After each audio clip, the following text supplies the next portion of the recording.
Welcome to The State of Us. Beyond mainstream cable news and party lines, with a millennial and a boomer, The State of Us pushes past the noise and uncovers all the issues that matter. Here's your host, Justin T. Weller. Would it surprise you to learn that about 90% of all the money in the world is held digitally? 90%. Only about 10% is held physically on paper or in coin. Digital money is here, and most likely it's here to stay. But a Wall Street Journal article claims that while cash may not be king, it is still royalty. So what's the future of money look like? How has it changed in the age of COVID-19? And how will the different generations drive change? That's what we'll be looking at today. But of course, no conversation on money and the economy would be complete without TrueChat senior historian and an educator of more than 30 years. Here is your friendly redneck liberal, Lance Jackson. Nothing better than cash money, baby. Money, money, money, money. I thought you'd like money. Our clever title today, The Future of Cash Money. I did like that, cash money. I mean, is that redundant? Cash money? Well, I think that's in that part of today's electric money, today's right? conversation. Maybe it's not redundant. You were talking about 10% of that money is cash or whatever, right? Hard currency? Yes. I think I've got 8% of it. Yeah? I've got 8% of the world's total of cash money. Well, I mean, you'd have about $8 trillion. Well, it's around here somewhere. Not quite that much. 5 trillion. That'd still be pretty good, though. It's not bad. Not too bad. It's a life. Yeah. It's a life. That would be quite the life. That is for sure. So let's start, Lance, with looking at the way things currently are. I mean, I was a little surprised. I mean, I guess when you think about it, it becomes less surprising when you think about the fact that, you know, if there's around 60 trillion actual money dollars in the world, now there's more value. And this is one of those complicated economic things that I can't explain exactly because it'd be difficult to go into, but there's more value than $60 trillion in the world, but there's 60 trillion money in the world, if that makes sense. 60 trillion. Yes. And when we say dollars for the purpose of this episode, we're talking about USD, as in the United States dollar, which doesn't have to be a physical paper dollar, just to be clear. If we're talking about paper money, we'll say cash, just so that everybody's on the same page about what we mean. $60 trillion is about the total amount of money.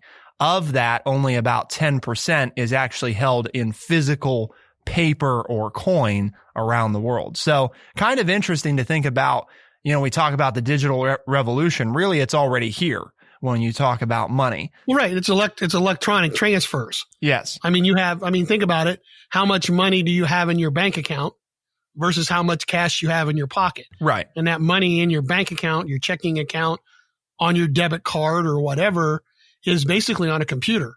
It's not in your pocket as a coin or as a piece of paper. So when you use your debit card or your credit card, or you even write a check or whatever, you're just transferring money electronically. It's only when you pull that paper money or that coin out of your pocket to pay for something, right? I mean, that's kind of, for me, an easy descriptor of what we're talking about here. So much of what we do in this part of the world and in other parts of the world, is we are just moving it electronically from one person to another, from the bank to the business to the bank, you know. So that's where we come up with that idea. And now there's the rise, obviously, of generations increasingly being less cash oriented in terms of, you know, we know that statistically, and this is actually one of the articles linked for today's show is entitled "Need to Pay the Babysitter? Don't Even Think About Using Cash." And this kind of opens, right, Lance, with this story of a family member had done some yard work, and the dad went to pay him and was going to hand him $50 in cash and was like, "Oh, don't give me that. You know, just send it to me on Venmo or through Venmo." Yeah, put it in my Venmo account. Or is that how you say that? Is that also. Our producer is laughing, so maybe we should bring in the super tech savvy. Is Cash Gen Money, Z. is Venmo account like Cash Money? Is that redundant? It's just Venmo? Yeah, I think it's just Venmo. But you're not asking the right person. Now, that said, I'm not a big user of cash. I do send and manage most of my money digitally. I have even, Lance, made the foray into mobile payments. And that is, it really is pretty amazing the first time you do it. Your money's on the move? Do you send it out for a jog or what? Well, it is on the move. A mobile payment? It is digitally on the move. I was going to say, well, my money moves from my pocket into the cashier's hand. But the first time that I pulled out my phone and there was no physical credit card, no wallet, and no cash involved, the first time that I paid that way, it was, even for somebody, and our listeners probably know this, even for somebody who considers themselves pretty tech savvy and up to speed on what's happening in the world of tech, that was one of those pretty cool moments. I mean, it was very strange to think about, but at the same time, it makes sense. I mean, credit cards are just a enumeration of numbers that connect back to your account. In really not all that different way that cash is a withdrawal from the same account. It's just a different form and a different means of transfer. But it's all based around the same principle, I guess you could say. It's just a different delivery method. And that's the interesting thing about how different generations are using money and the ways they want to use it. My bank is a 30-minute drive from here, Lance. So, and the reason I'm comfortable with that is I don't have a reason really to physically go to the bank hardly ever. I mean, maybe a couple times a year, maybe. But even if somebody gives me a check, and I take those maybe once or twice a month, probably more than most people my age, but you have mobile deposit now. So I don't have to go anywhere. I just use my phone and scan the check, and it's just like if I took it to the bank. Technology is great as long as it works. That's right. But, I think because this is something that Lance and I have discussed before, this whole idea of, well, you can choose to be quote unquote more secure by, not having an online banking login. And obviously there's a certain truth to that in that it's one less way that people could access you, but all your information's already stored there digitally, whether or not you like it. That's how all banks keep track of the money. And in most cases, don't physically have that cash on hand anyway. You can probably go to your bank and request to withdraw it all because they have to give you your money.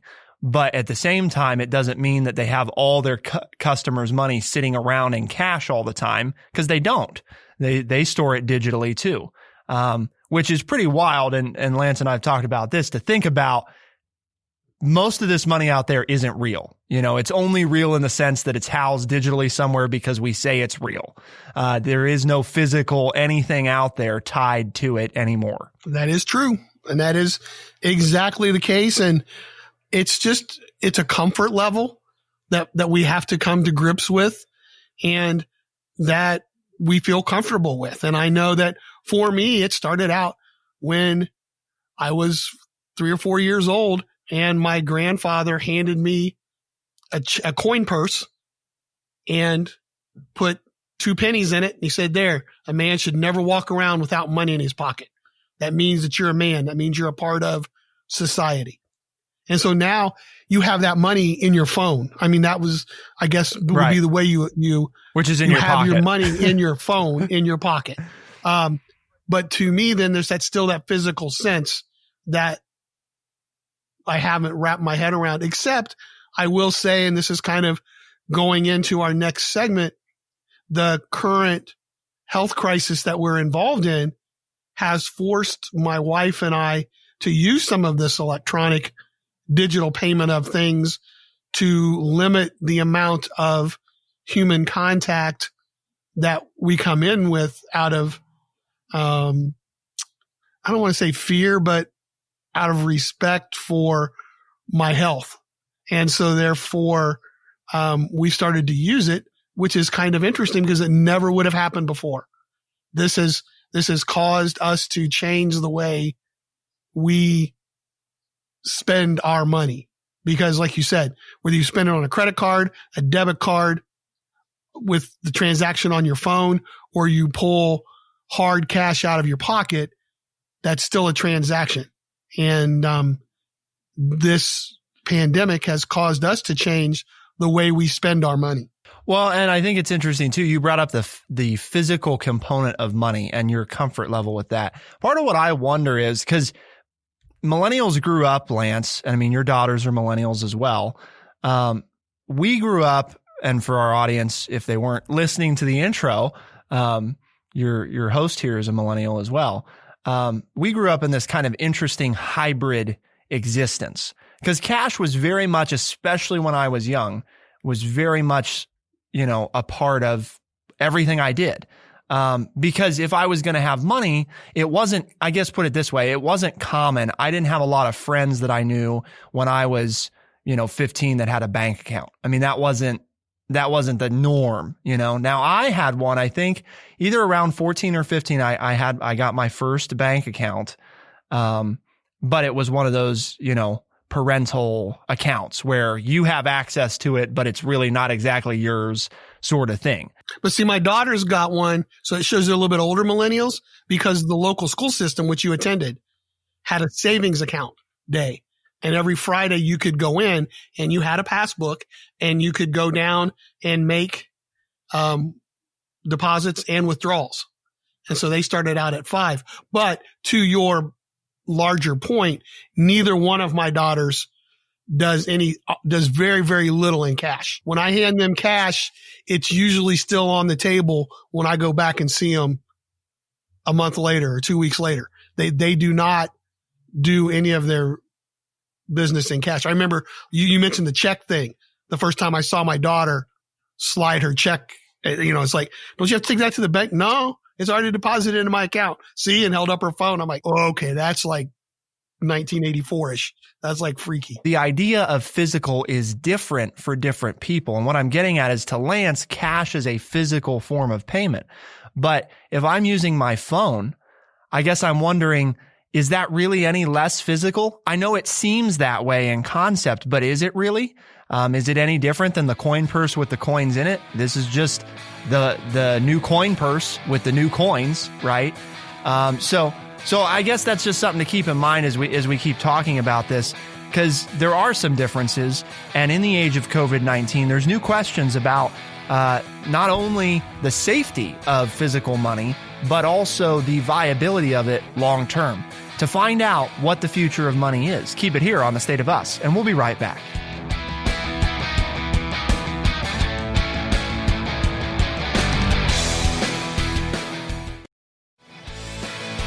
We are The State of Us. Here's your host, Justin T. Weller. It's safe to say that COVID-19 has rocked our world in more than one way. A lot of things have changed for a lot of people around the world, and not the least of which is how they choose to pay and receive their goods. And this is actually something Lance mentioned in the first segment of the show. And Lance and I were actually talking about in our production meeting was this very interesting thing, the question about, will it ever go back to normal? Will we ever, and, air quotes on normal, what is normal, yada, yada, yada. But will we ever get back there? And what I mean by that is, will we ever return to a place where somebody like Lance casts off completely the idea of grocery pickup, right? Because this is something, Lance, that you've experienced. I mean, I told you about this, a year or two ago? 18 months to 2 years ago. Yeah. You said, hey, you got to try this. And I've got other friends that use it. And it's like, and one of my daughters actually worked last summer for a service where you could deliver. Yeah. He actually delivered. She went and did the shopping and then delivered the groceries to people's homes. What's the experience been like, though? I mean, because for me, it was, I had actually used, we're talking about Kroger ClickList, by the way. For those of you that don't know, this is the grocery chain's version of pickup. They call it ClickList.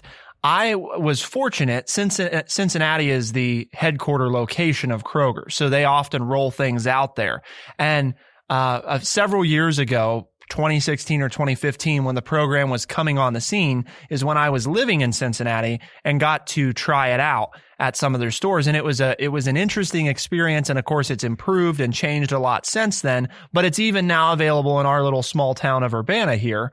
And that's why I was curious, Lance, what you and or your wife's experience has been like using this. I mean, what do you think of it? Because it is different. For me, it wasn't unusual to do that. It was a convenient thing. I'd ordered lots of food online, shop on Amazon regularly. So this was not all that bizarre to do. But I know that for somebody who doesn't do that, it might be kind of different. It does decrease your amount of human contact, which is why we're doing it, because of the fear with my some of my health concerns, not wanting to contract the virus. But as far as the way it works, I don't see where it saves a whole lot of time, because you still go in and then you pick it up and then you have to drive home. And the amount of time that we're spending on our phone or on our device to place the order is about the amount of time that I think I would spend in the store. We haven't crossed the bridge yet on how to use the coupons. I'm sure there is a way you can. I don't like, and this may be just a Kroger thing or across the board, but when things aren't there, they will substitute.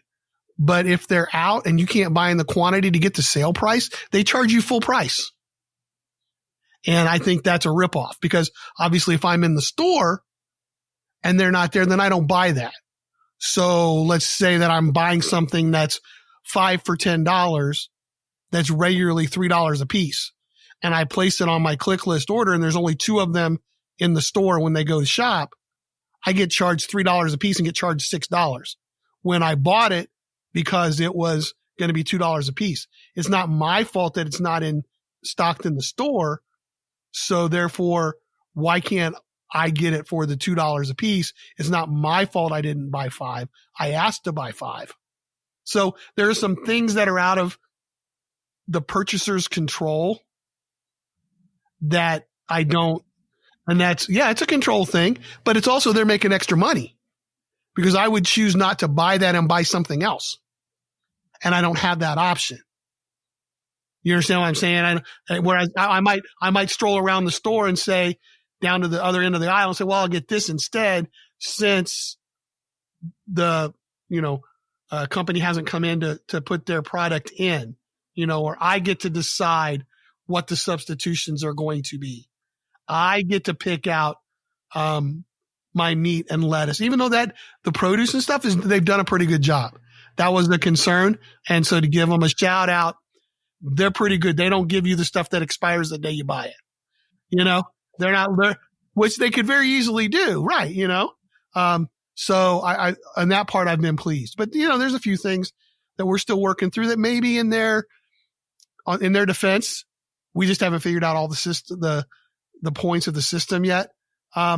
But overall, it's been pretty effective and pretty good for us. Do you think it's something? Because I think this is the big question. I'm glad it exists. Right. Well, yeah. I mean, especially right now, I think it's one of those things. They eliminated the pickup fee. I mean, you used to pay $4.95. For people that don't know, you used to pay $5 to go that route, because I mean, you are paying somebody else to shop for you. I mean, that is what they're doing. They send somebody out into the physical store and they go around and they get everything and bag it and then bring it out to your car.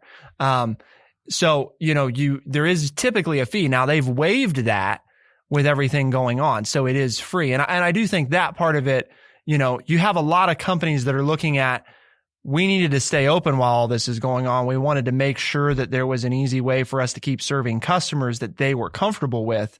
So some of them are eating costs that they might not usually have eaten, and or moving to this digital form of delivery and payment for goods in an effort to make it easier. I know a big thing too has been, I ordered pizza a couple times, Lance, over the past few months, and they introduced the whole contactless delivery, no contact deliveries. We'll set it down and leave it, and you can come out after we're gone as long as you've used a mobile payment method. In other words, you can't be paying with cash to do it that way, because then we have to physically exchange something.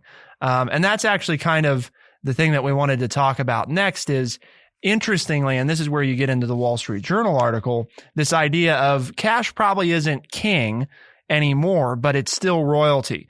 The businesses that are in the ATM business or the cash money management business, moving cash from place to place, are actually doing quite well. Even in the age of COVID-19, which is kind of interesting. Now, I think part of that, Lance, is probably that anxiety about when you have a crisis strike, people tend to want to have more cash available, more physical money, because they feel more confident in it's totally within their control keeping that cash safe. No different than economic hard times in the 19th century, back in the 1800s, when people wanted gold and silver, when paper money was, just really coming in. And it was like, yeah, people would look at you and say, in an economic depression in the 1800s, we're not going to accept your paper money. We're only accepting gold or silver. So now the gold or silver of that century is now the hard cash money, the dollar bills and the coins, but it's the same process. It's the same instance. And, I wonder too, just to comment quickly on what you were saying about waiving their fee. Part of all this opening up that's been an interesting scenario is, okay, you can open up your state and your businesses. How many people will come out? So will these companies continue to drop the fee in order to continue to get shoppers? You wonder how much that will play on it, because we haven't seen, I know we've seen the dramatic pictures, but we haven't seen a lot of people just jumping out here to go back into the restaurants and the stores and hotel rooms and airplanes and different things. So, yeah. So will this, if you keep your fees low or non-existent, will people continue to use these things, which then you make your money by moving product off your shelves? So, I think that will be an interesting scenario. But I, for one, will love the fact when I can physically walk back into the grocery store. I am truly when I feel, I shouldn't say that because I can do that now, when I feel comfortable and safe physically walking into the grocery store. I appreciate the opportunity that, electronics has given me to keep my family fed, but I can't wait for the day when I feel safe to physically walk into the store and do my own shopping. Do you see this as something that, understanding that you'll be excited to return to the physical nature of shopping, do you foresee it as something that you might utilize again after all of this is behind us? Would there be situations where you might go that route? I can't think of any. So you're going to be one of those that's totally abandon this the minute that the opportunity arises. But I do agree with you that there are people that, because they have used it, they'll be sitting at work and saying, you know what? That wasn't that bad. The last 10 minutes of my lunch time, I'm going to put a quick order in and pick it up on my way home from work, because that will save me some time. I can see people using it more now because they have used it and they're not as leery of it. But as for me personally, no, I can't see a time when I would. If I'm physically having to go and pick it up, I'd just as soon go in the store and buy it. Well, we'll leave it on the COVID-19 situation kind of at this. I will say that some of this is a practice makes perfect thing. I save more time using it now than I did when I started, because like Lance, the only way I'd ever shop before that was in the store. So it's definitely a different experience. Now, a lot of stores, if you are like a rewards customer with them, they have on file all the stuff you typically buy. And the more that you use the app, the faster you get to those products. You can even create, and this is one of those ways, Lance, where I have saved a lot of time with this. You can create a regulars list, things that you need every time you go to the store. And when you create that, then all at once, you've added 10 items to your cart, with one tap, and they're the same thing that you always get. That's where you start to save the time. When you have to go hunting for something, I still have better luck going in the store. I'll be real honest. I mean, that's the truth. If I'm going for something new or that I haven't gotten before, I typically go inside because I have a difficulty browsing the products in the digital landscape because you don't know how it's being filtered. And sometimes it can be hard to get a perception of quantity and all kinds of other stuff. So I'm sure it's one of those things that as time goes on, and because of what's been happening with COVID-19, the nature of the digital landscape of products and money will continue to evolve, and it's been pushed to evolve even faster as a result of all this. That's the one other thing is there's a lot of small businesses out there, right, that previously didn't do delivery or pickup that have now pushed into this and started accepting mobile payments because it was the only choice to survive. So what does the future of money look like? Where do we go from here? We're going to hear from a Gen Zer here in the upcoming segment to learn a little bit about how they view money and their take on the world. To find out what the future of money is, keep it here on The State of Us, and we'll be right back.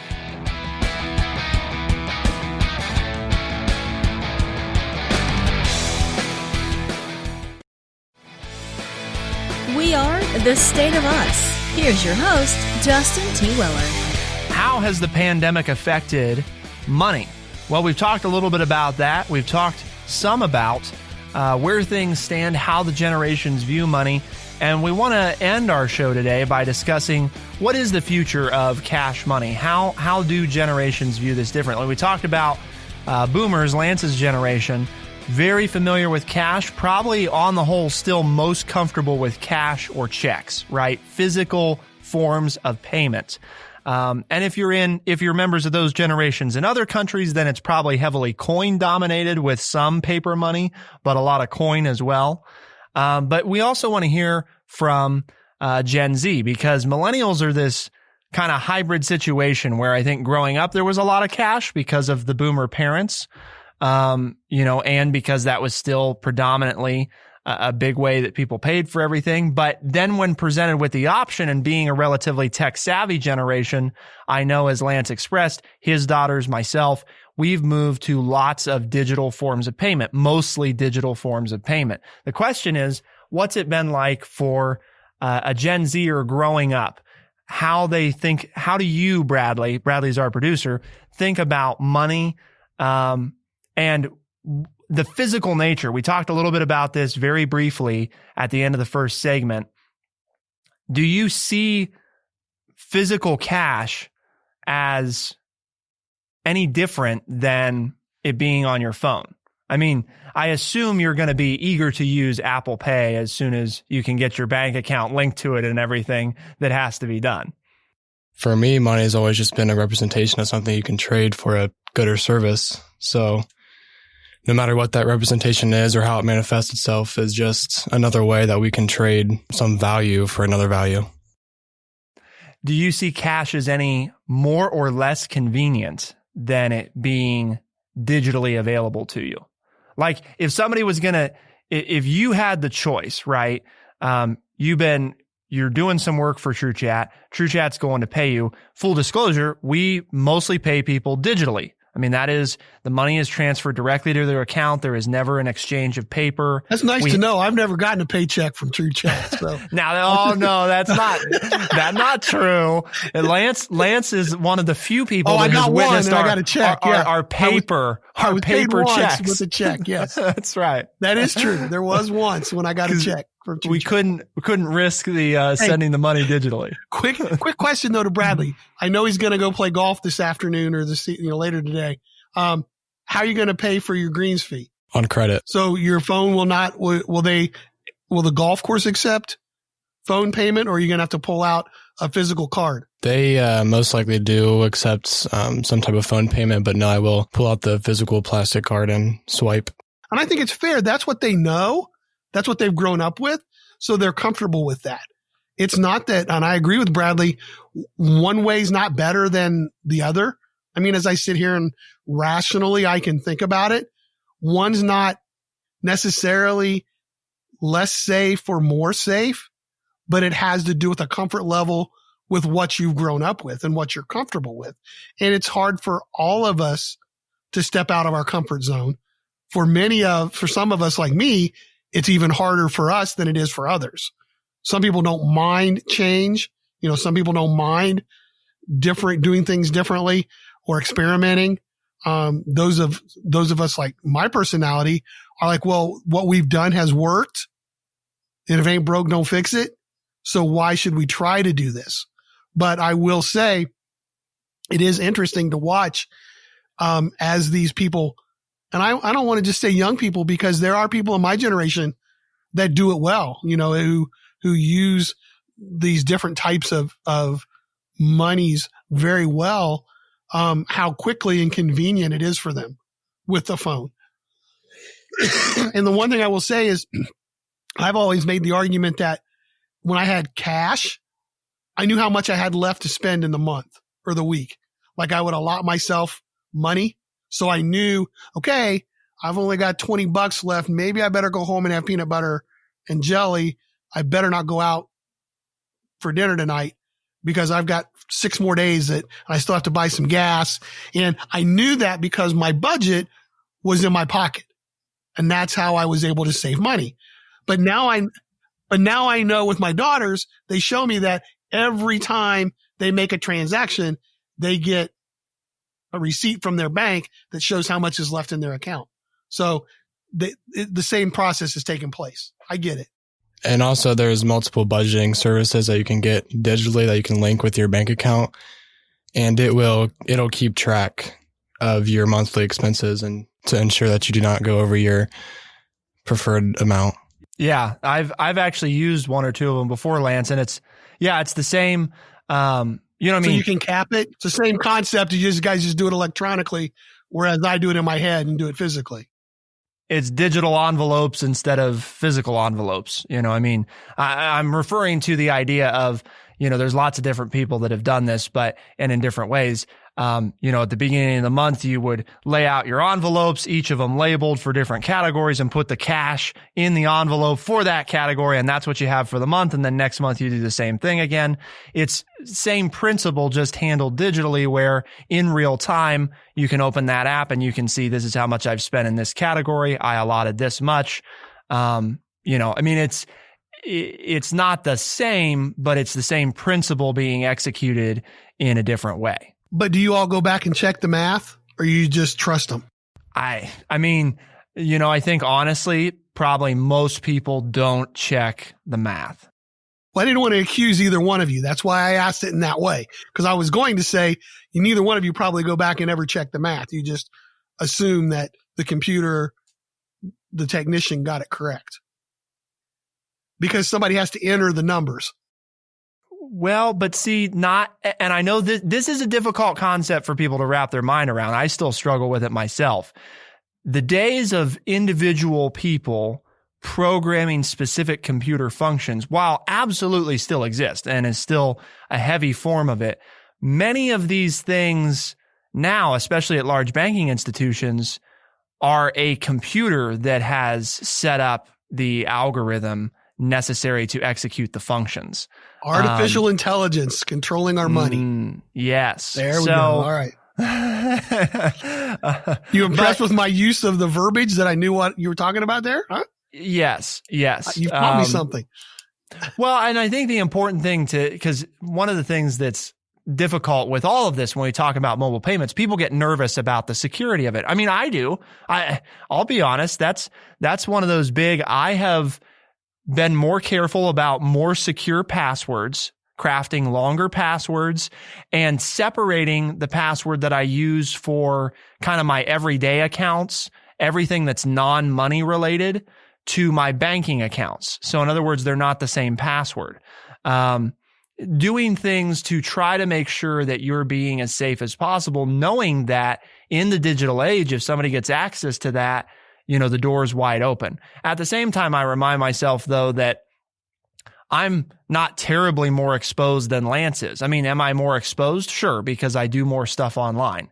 But at the end of the day, all of my money is held pretty much the same way most of Lance's money is, in investments, in banks, all of it for the most part, sitting there, on a server somewhere, bits of data that a computer is keeping track of to remember how much money I've got, and there you go is back to that 90%.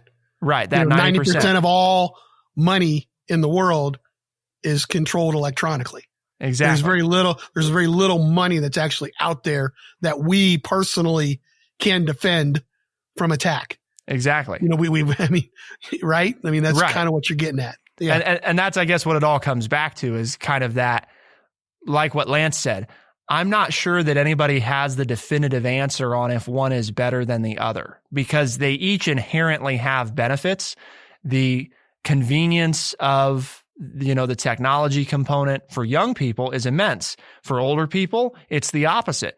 Carry my wallet, open the wallet, pull out the money. That's probably easier than it is to pull out the phone and try to navigate into the app. I think it's that when you grow up with the phone and you grow up with computers and you know how they work, it's simpler than adding something additional on your person to carry. Where if you grew up in a very physical world where that's how things moved around, then it's almost harder to do it the other way. But as one of the articles shows us, the economics of it is both are still relevant and doing well in today's economy. Exactly. That's very much the case. That's the bottom line, right? Yes. I mean, always try to figure it out. That's the answer, is that right now, both are still doing very well as far as helping the economy run. And we're going to have another episode at some point about cryptocurrencies, because we haven't had the opportunity to talk about that today. And that's a whole foray all its own. The idea of non-centralized currencies, not controlled by any single government. And what does that mean for the future of money and the future of cash money, which we talked about today? But we'd like people's input, Lance, right? Because the whole purpose of what we're doing is spelled out in our mission statement, that everything done by TrueChat, the company responsible for this show, is seeking to pursue.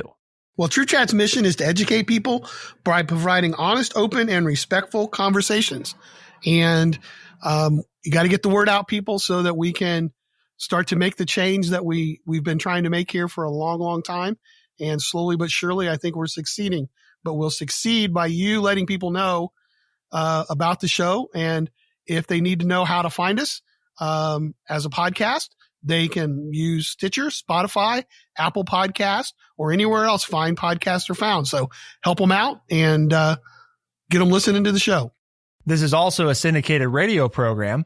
And as Lance has mentioned before, we got a lot of great resources on the website, links, articles, all the ways to tune in. Check it out, thestateofus.org. It's a great resource for all things related to the show. For The State of Us on TrueChat in Urbana, Ohio, I'm Justin T. Weller. I'm Lance Jackson. And a special thanks to our producer, Bradley Butch. And thank you all for tuning in. We'll see you next time. Be the change.